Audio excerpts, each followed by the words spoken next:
Olá, bem-vindos à unidade 2 de Homilética 1. Na unidade anterior, nós pudemos estudar um pouco a respeito da homilética fundamental, ou seja, da prédica evangélica. Nessa nova unidade, na unidade 2, nós iremos nos debruçar sobre o texto bíblico propriamente dito, sobre o enfoque exegético e de interpretação. A Bíblia é a palavra de Deus, ela é a revelação de Deus para o homem. E desta forma, o pregador não pode, de maneira nenhuma, abandoná-la. Todo o conteúdo bíblico é inesgotável.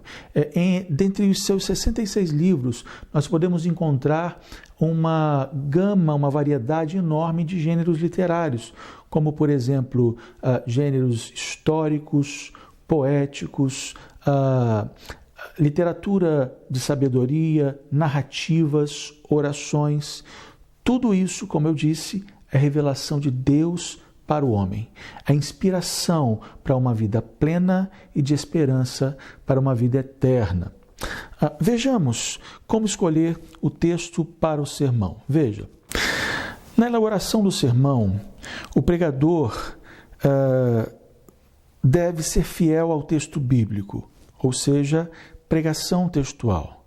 Deve ser coerente, ético e doutrinário, ou seja, pregação escriturística, tendo como centro de sua mensagem a pessoa de Jesus Cristo, pregação cristocêntrica, e atento à revelação da mensagem para a igreja, ou seja, aplicabilidade da mensagem. O texto para o sermão é uma porção das Escrituras Sagradas. Essa porção pode ser um versículo, pode ser uma perícope, pode ser um capítulo inteiro, pode ser a junção de diversos versículos em diversos livros da Bíblia.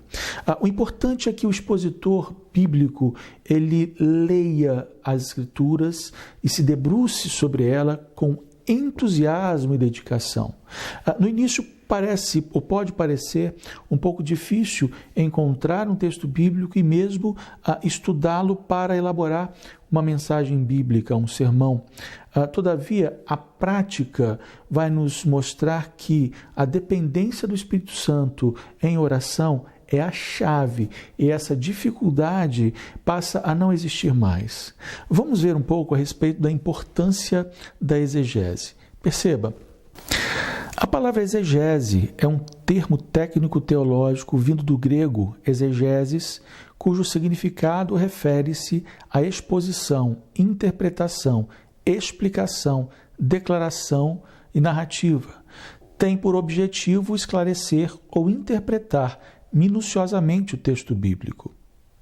Na antiguidade, os exegetai eram aqueles que tinham a função de interpretar e expor a lei sagrada. Já no século XIX, a exegese fundamentou-se como atividade teológica para a exposição bíblica. Nós não podemos perder de vista que o texto bíblico foi escrito em uma linguagem original, ou seja, aramaico, grego e hebraico. Imerso em uma estrutura sociocultural e um contexto histórico completamente diferente dos nossos dias, a exegese se torna uma ferramenta essencial para a interpretação do texto ou da mensagem original e transpô-la para os ouvintes dos nossos dias sem perder essa essência original. Veja o que diz o autor Hans Ulrich Hefler. A pregação torna-se bíblica quando nos submetemos à autoridade do texto, ouvimos e obedecemos a seus princípios e ordens e analisamos criteriosamente suas palavras, seus costumes e seus personagens. Interrogamos seu contexto histórico, cultural e bíblico, esclarecemos as dúvidas que surgem na primeira leitura e apropriamo-nos de seu conteúdo pela fé. A exegese é um trabalho de pesquisa, de escavação, como na arqueologia. É por meio da exegese que o pregador adquire conhecimento e, consequentemente, argumentos para a fundamentação do sermão, com a finalidade de trazer informações necessárias para a contextualização dessa mensagem. Preste atenção nesta figura. Nela nós podemos ver três autores: Deus, o autor e o leitor. Deus, por meio do seu Espírito, inspira o autor bíblico para a escrita do texto sagrado. E por meio da iluminação, ilumina a mente e o coração do leitor para compreender o texto sagrado para a sua vida. O pregador, por meio da exegese, precisa expor a mensagem bíblica de maneira que seja compreensível, clara, lógica, sequencial, progressiva e estética para os ouvintes. A mensagem bíblica precisa ser clara, compreensível para o pregador e também para os seus ouvintes. Veja só nesta figura. Nela nós podemos ver o primeiro quadro, Bíblia, progressivamente falando ao pregador e após falar ao pregador, ao coração do pregador, falar também ao coração do ouvinte, da sua assistência, da sua igreja. A mensagem bíblica não é um tratado acadêmico. O pregador não precisa se preocupar em trazer informações em excesso no seu sermão. Num sermão de cerca de 30 minutos, na verdade, o pregador deve se dispor e se ater a trazer informações, as principais informações contidas no texto. Ele precisa se preocupar em trazer informações que vão lhe dar, na verdade, fundamentação para uma boa argumentação, para uma boa contextualização, para uma boa aplicação. Informações em excesso no sermão podem trazer ao ouvinte, à plateia, à assistência, na verdade, uma sensação de confusão, pode tirar a atenção dos ouvintes. Se vamos pregar um texto bíblico, o que o pregador precisa fazer imediatamente é se dedicar a estudá-lo profundamente, a conhecer o texto bíblico profundamente, a extrair desse texto bíblico palavras-chave, verbos, informações importantes contidas no texto. E ao final desse exercício, o pregador precisa chegar à conclusão de que esse trabalho não foi obra de sua intelectualidade, mas que foi a obra de uma inspiração do Espírito de Deus sobre o seu coração, levando em conta o seu trabalho, a sua dedicação e a sua diligência. Observe alguns passos que podemos seguir para a familiarização com o texto bíblico. Veja, o texto. Leia o texto em voz alta diversas vezes. Essa leitura do texto diversas vezes em voz alta auxilia o pregador a se familiarizar com o texto, a se aprofundar no texto, a mergulhar no texto e, mais do que isso, ajuda a memorização dessa passagem. Leia de versões bíblicas diferentes. É muito interessante quando colocamos sobre a mesa diversas versões diferentes. A NVI, a NTLH, a NVT, a Revista Atualizada, todas essas versões que falam o mesmo texto, muitas vezes podem trazer expressões e palavras que em uma passagem ressalta mais aquilo que o autor, porventura, queira trazer na sua mensagem. Isso ajuda, inclusive, o autor a escolher qual versão seria melhor naquela ocasião para pregar, além de trazer uma riqueza muito grande em diversas expressões, onde ele pode perceber ali expressões que falam mais profundamente. Isso é uma característica da língua portuguesa, né? Nós temos ali diversos sinônimos para uma mesma palavra e dependendo do texto, dependendo da palavra, aquela palavra ela fala mais profundamente do que outra. Memorize o conteúdo principal ou até todos os versículos, caso a passagem seja curta.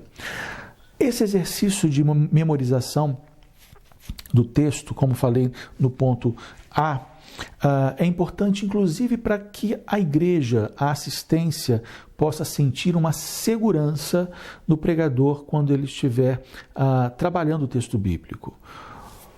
Vamos falar um pouco agora sobre o contexto. Anote o que precede e o que segue o texto.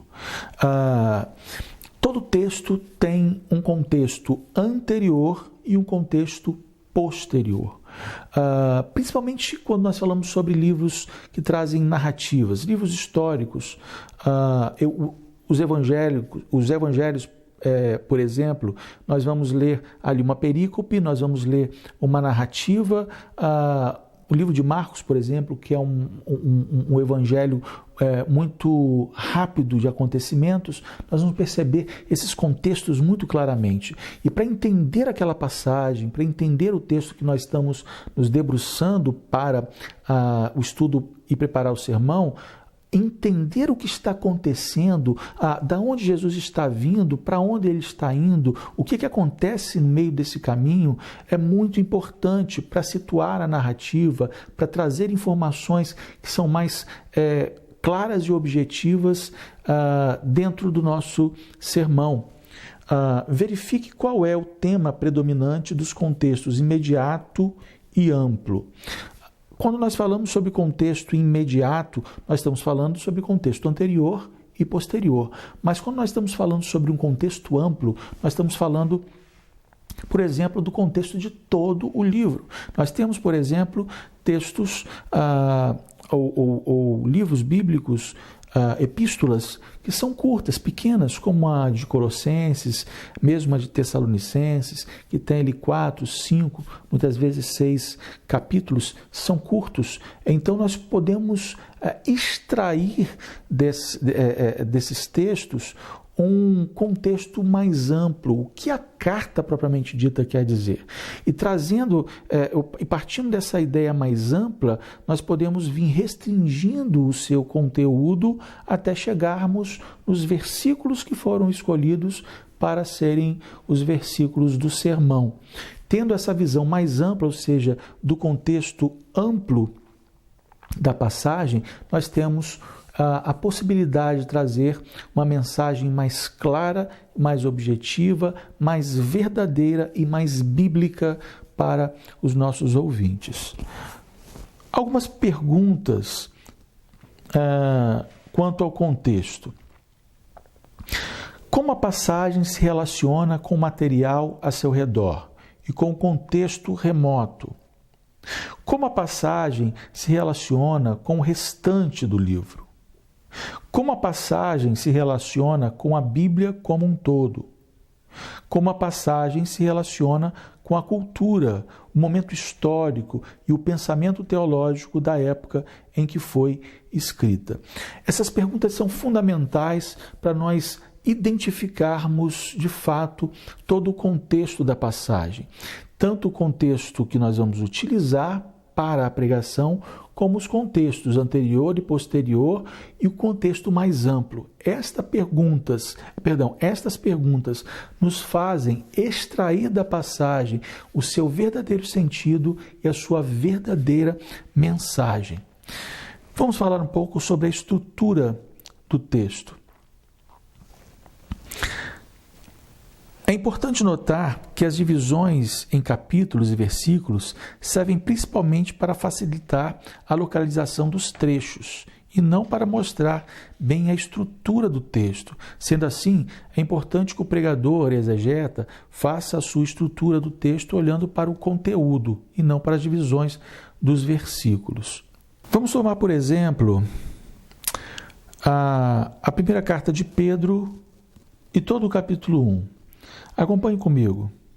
Os versículos 1 e 2, nós podemos identificar que o autor, o apóstolo Pedro, ele se dedica a fazer a saudação da sua carta.